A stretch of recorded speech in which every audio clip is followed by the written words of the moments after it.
you done now? Oh, Brad, what have you done now?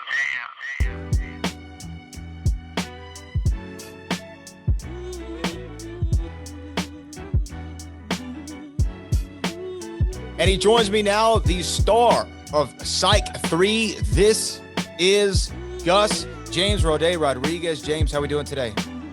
I have a grand total of 3 complaints, none of which involve you. So that's a good start for me. You're not going to hear about any of them. Hopefully we don't add a 4th to the list by the end of this interview. We're talking though about Psych 3. And one thing I wanted to start off with, just right out of the gate, with this movie and really all the Psych films, is I see you're credited as the co-writer of each of the 3 Psych films. When did you start kind of contributing from a writing perspective to the Psych series? I was very fortunate in that Steve Franks, the greatest show creator a young actor could ever hope to land with, offered me the opportunity in the first season, which is ludicrous, to start writing on the show. He knew that I had written a little bit before Psych. I'm a big horror fan. He wanted to do a Halloween episode in like the first season, and he was like, "Hey, you want to do this with me?" And I could not believe it.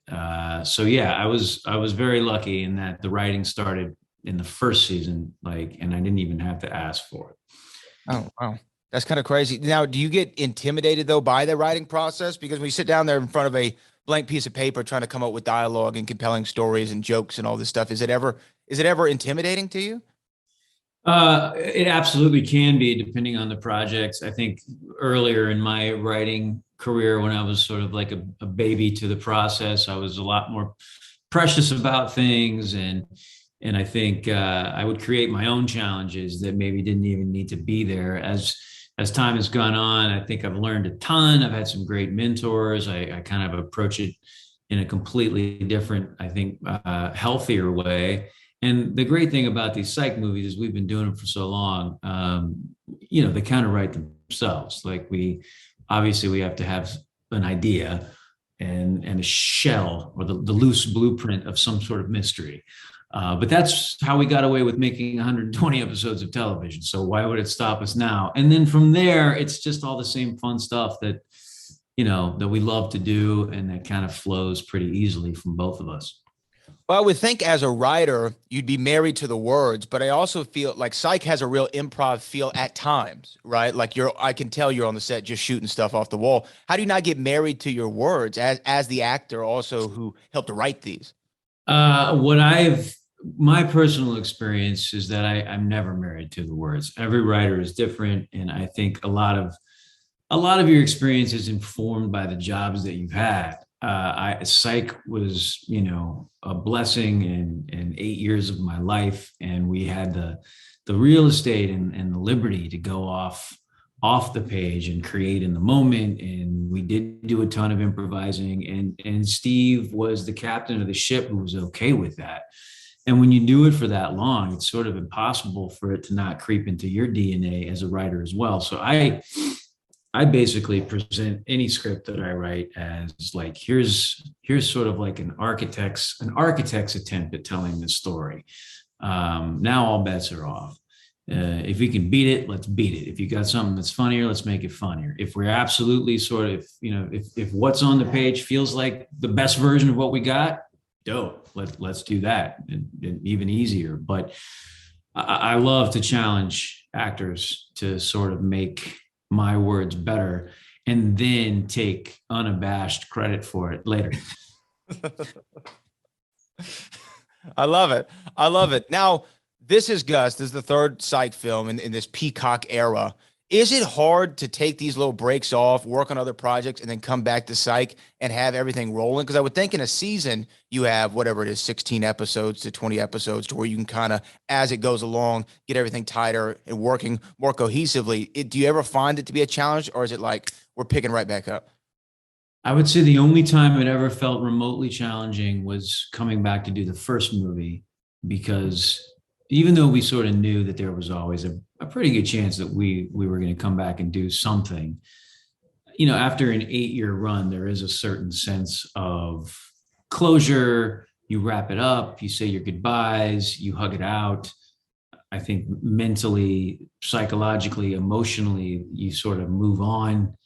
And then, to come back to that initially after everybody was like, okay, what next? This is next.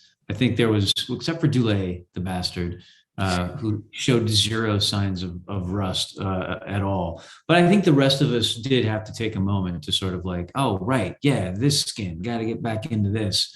Ever since then, it's been like no time has passed. I mean, we come back together, we're making each other laugh before the cameras even roll, and we all know these characters about as well as we know them ourselves. So it's a pretty seamless process. I think that just that one little window of like, Psych is over.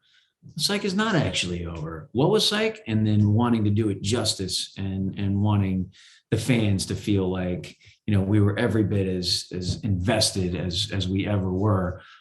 We had to get over that little baby hump, which took us probably 2 shooting days on the first movie. And then boom, man, we were just back. We've been back ever since. Yeah, each of them I think has been, they've been unique journeys in the pantheon of Psych, but they've been fun for fans. Like we've liked them all 3 of these movies. Psych 3 might be my favorite of this trilogy of the films. Now, this one's centered around Gus and things going on in his personal life. But I talked to Dulé and I asked him a couple of things that I want to ask you the same, because some of my favorite things in Psych are, well, 2 of my favorite things is, and this is my partner, and Gus, don't be, right? And then follow up with whatever it is. I asked Dulé his 2 favorite of those. So I want to ask you the same. What is your favorite, and this is my partner? I feel like I reserve the right to answer this question differently anytime it's asked of me, because sure, absolutely. It's like, what's your favorite Star Wars? We can just, my mood. What is my mood today? If you want to go sentimental, you can go back to the very first one, which I think Dulé does a lot. I think his answer is usually Silly Pants Jackson, because it sort of launched the bit. That was his answer to me. Yeah, but there's so many good ones and so many ridiculous ones. I always thought Jet Blackness was pretty good. Because I think we said in the same episode that could also double as his porn name. So yeah, so for today, my answer is Jet Blackness. Jet Blackness. Now the other one, Gus, don't be. I can tell you my favorite one. Give it to me, Brad. My favorite one is Gus, don't be both Ashley Simpson albums.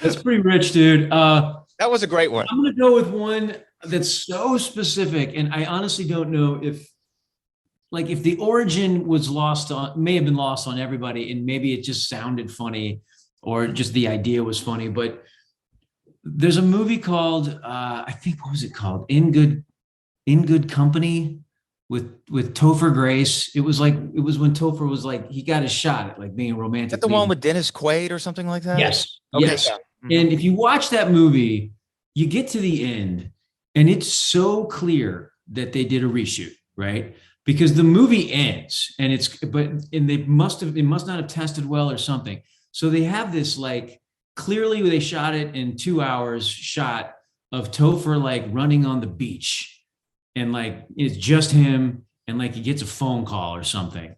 And that was sort of how they decided they would fix it. And it's so obvious, like, because you can tell that it was shot by a different DP. It just felt kind of rushed and like, oh, it happens, right? It happens all the time. So I think we had a Gus, don't be Topher Grace running on the beach at the end of In Good Company. But it's so many levels, you have to start with, okay, this was a reshoot. That's why we're going to poke fun at it.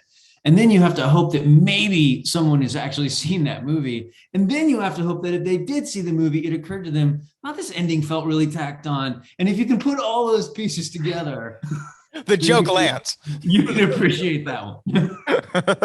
I love it. Psych 3, This Is Gus, comes out on Peacock November the 18th. James Roday Rodriguez. Last thing, Steve Frank says there's going to be 3 more of these films, right? He says, even in emails, he signs it, Psych 3 of 6 and things of that nature.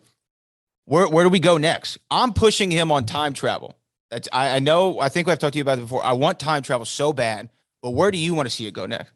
He wants time travel so bad. That was sort of the one that got away from us, that we could never quite crack over the course of the series. But it was on the board at the beginning of every season. Like, how do we do time travel? So I know it's always sort of ruminating in Steve's mind. And if we could come up with a way to do it, I would be all for it.